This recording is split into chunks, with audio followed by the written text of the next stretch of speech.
Chapter 3. Aquilo. Upon boarding the Aquilo, the passengers received a quick tour. Their cabin was 2 decks below and at the back of the ship. It was small, but had 2 hard bunks, so called because they were rooted to the floor, with enough room for 2 to sleep above in hammocks. As the Aquilo rarely took passengers, the usual inhabitants of this particular room, the lower officers, would have to bunk with the rest of the crew near the forward part of this deck. To Arner's approval, the cabin had a door and a window. The door would provide the privacy needed to discuss their plans and travel routes, while the window would provide fresh air, as well as an uncomfortable but convenient perch from which Arner could dispose of his breakfast. He knew that it would come eventually. It happened every time he set foot on a boat. He did not like the sea. 1 level above the hammocks of the crew was the long weapon deck. 3 ballista weapons, consisting of weights, ropes, and tension planks, sat spaced out along the front 3/4 of each side of the ship.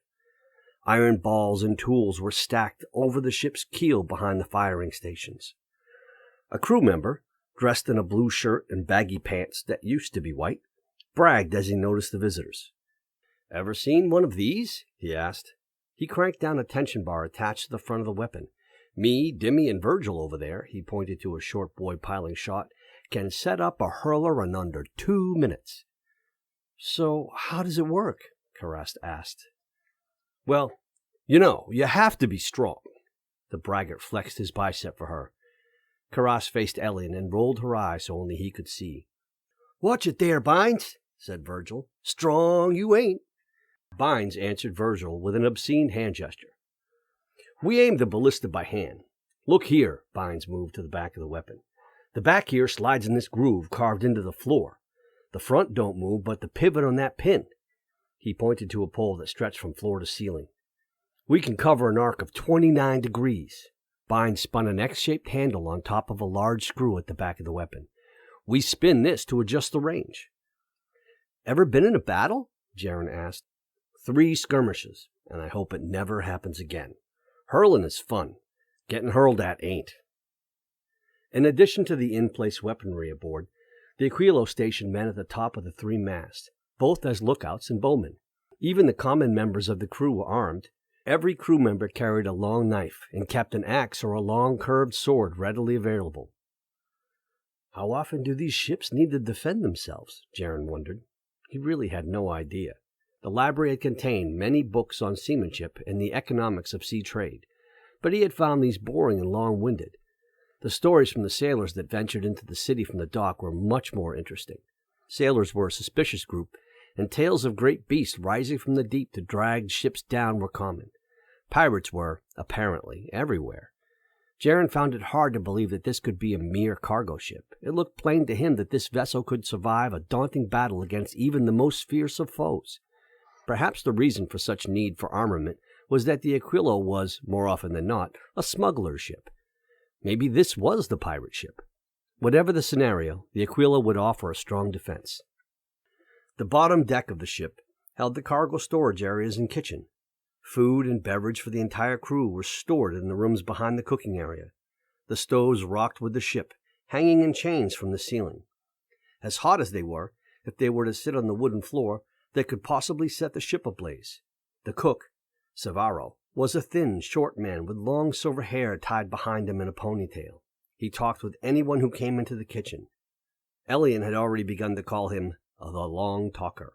He continued to talk even when it was apparent no one was listening to him.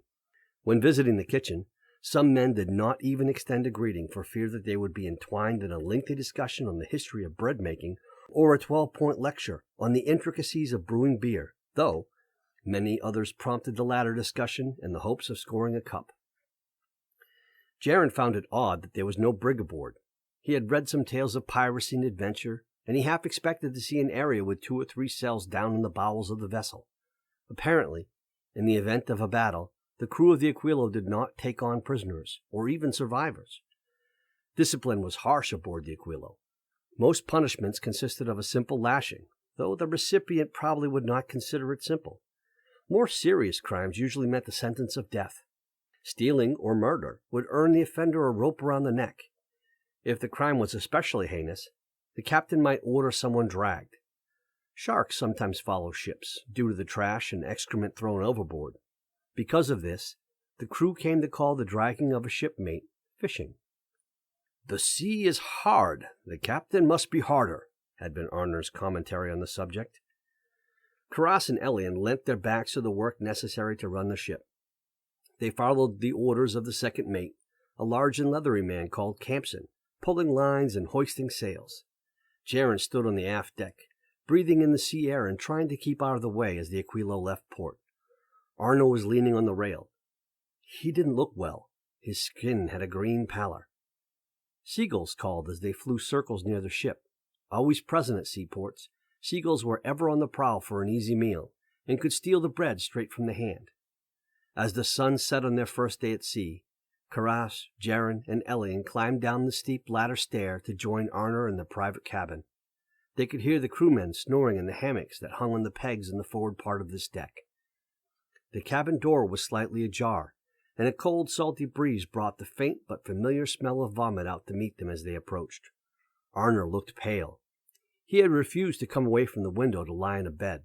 Instead, he curled himself against the wall just beneath the sill, breathing in the open air. A brown ceramic jug of water sat near his hip, and he caressed it. Every now and then he would cough and take a small sip from the jug. He would not talk, merely grunting away any attempts to help him, until the three resigned to leave him where he was. Jaren removed his boots, stood on the bed, and gingerly settled himself into a hammock, pulling a thick wool blanket tight around his arms and chest. Elian took the bunk underneath him, while Kares climbed into the other hammock, leaving the other hard bunk for Arnor, should he feel well enough to leave his cozy spot on the floor next to the window. Jaren lay awake for a long while, thinking about his friends sleeping next to him, and he felt a sudden sting of doubt. Are they my friends?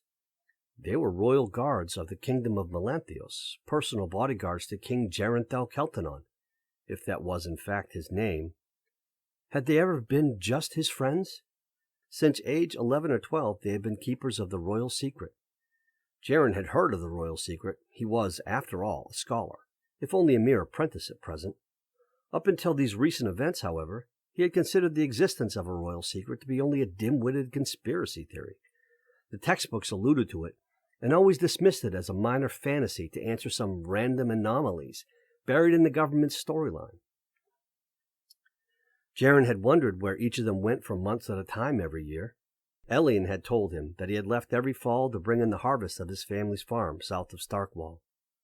In the spring, Karas visited her uncle in Red Helm. Useful, thought Jaren, since Red Helm was their immediate destination. Only this evening did they confess that they both had lied. Each time one of them had left, it had been to attend training in the kingdom's stronghold of Holderness, at the garrison station there. Jaren, in a moment of clarity, realized that Karas and Elian never left on their personal journeys at the same time as one another. One of them had never been far from his side since his induction as an apprentice to the library. He didn't blame them for lying to him. Both were bound by some oath to follow orders, to defend him to the death if need be. 3 years ago, Elian had been reprimanded, though this was unknown to Jaren at the time, for not interfering when Jaren mouthed off to a bully in the market.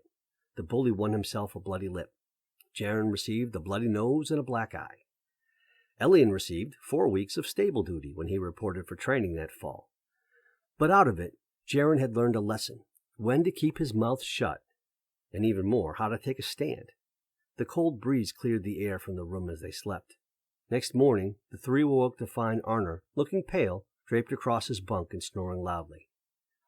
Throughout the following week, when deck duties did not keep Karas and Elian entertained, they would teach Jaren the proper use of his sword.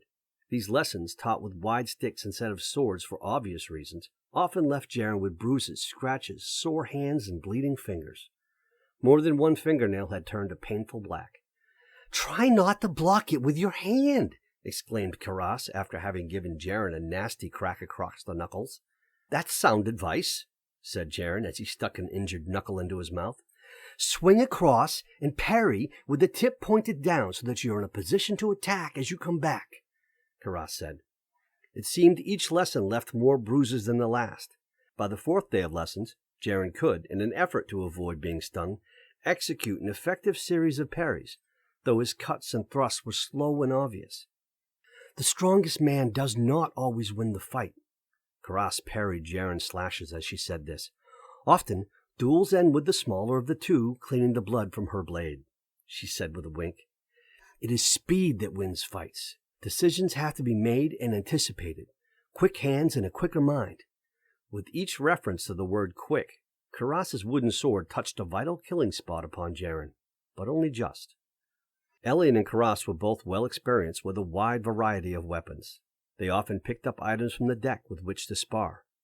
The crew sometimes neglected their duties to watch, placing wagers amongst themselves as to which one would come off the worse. It was often a comical selection of items. Elian would choose a bucket and Karas a mop. Elian would choose a net and Karas a belt. One time, Karas beat Elian's sword using only a short rope with knots tied into the ends. Elian suffered the jeers of the crew for hours afterward. When not defending himself from the stings of Karas's wooden practice sword, Jaren found himself asking questions of his companions. "Why do you do it?" Seeing the look of confusion on Elian's face, he continued, "You can't have been more than 11 when I met you, and yet you were guard even then?" Elian nodded and threw the remains of the apple he had finished into the water. "So why?" Jaren asked. "My father," he paused. "I was 8 when he died. I wanted to follow him, to be like him. I still remember when he would come home." Elian looked out to the sea. "My father was a soldier. He was the one who first trained me. I was only a boy, and I couldn't even lift a sword. He taught me how to use my mind and my hands. After he died, they sent me to a special school run by dwarves, where I studied for 3 more years until I came to the library. One of my instructors was my uncle. Another was my father's friend, Harnan."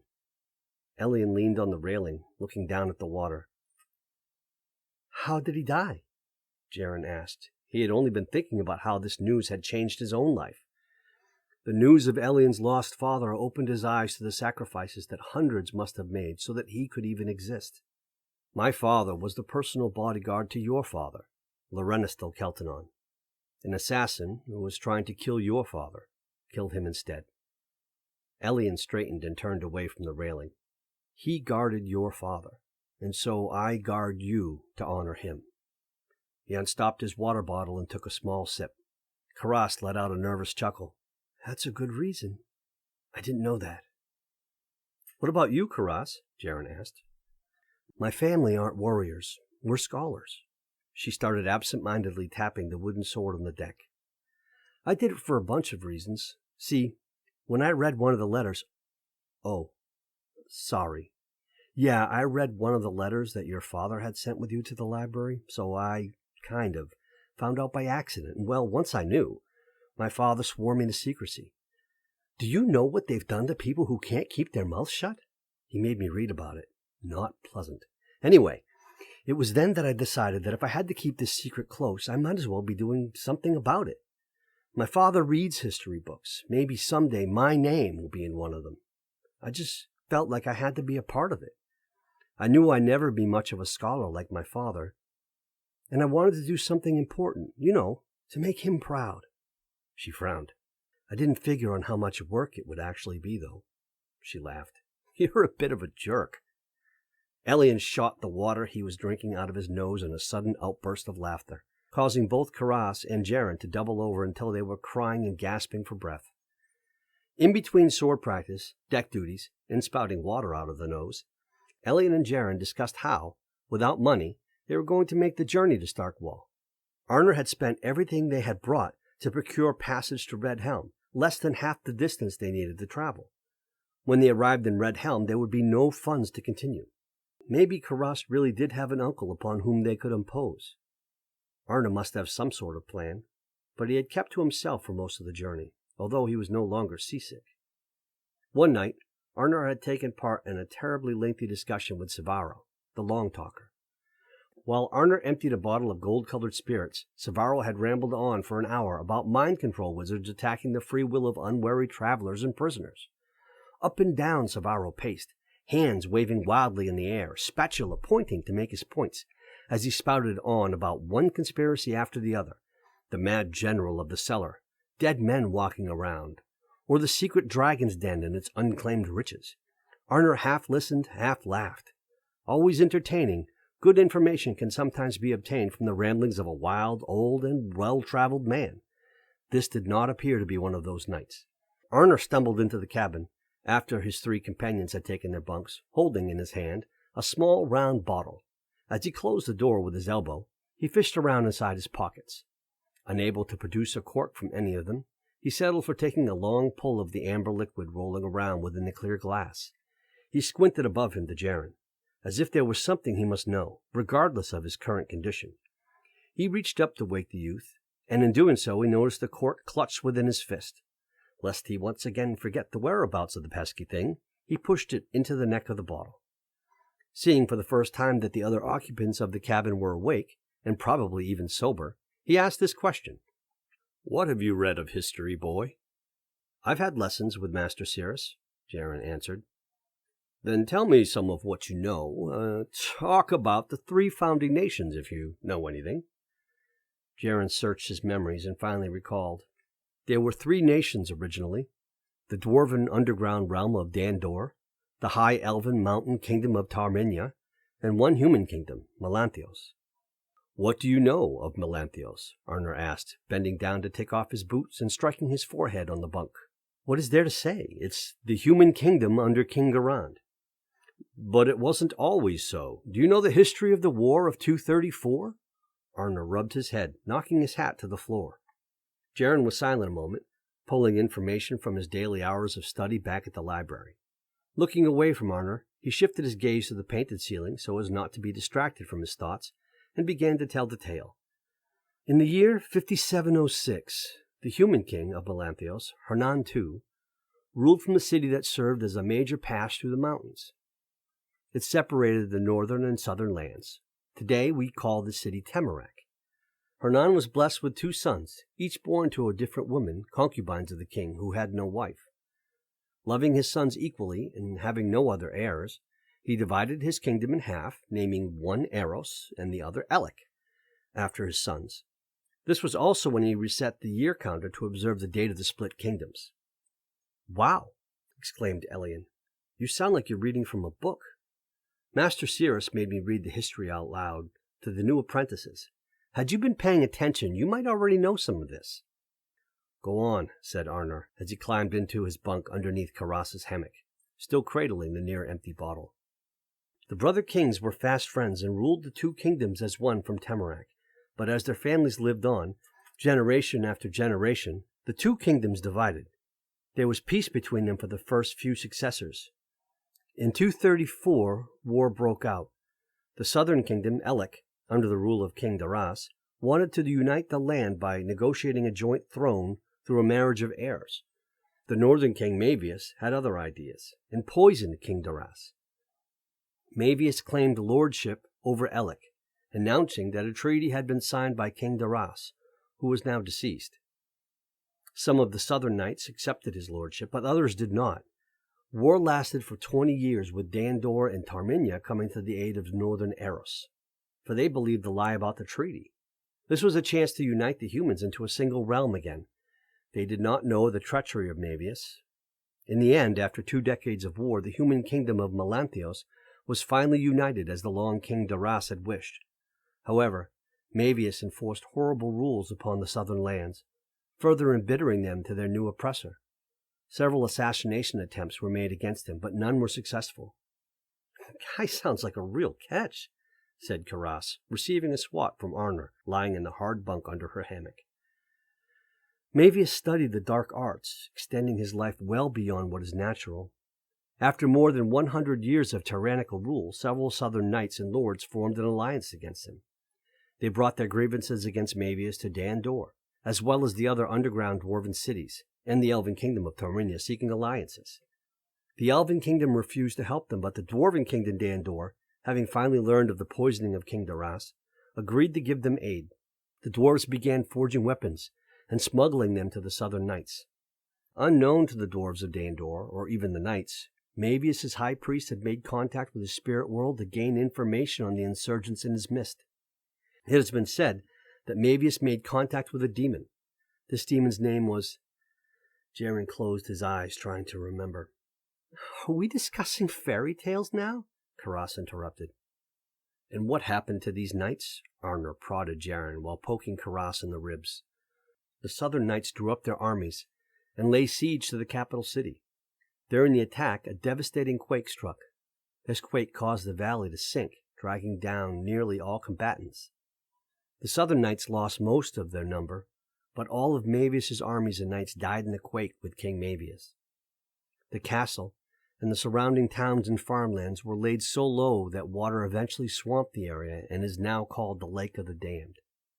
Mavius' heirs eventually died out, and a new king was chosen. Without contest, a general of the southern knights became king, and peace eventually returned to Melanthios. Trade opened between the human, dwarven, and even elven kingdoms. Travel between them was encouraged, and the roads were made safe again from brigands.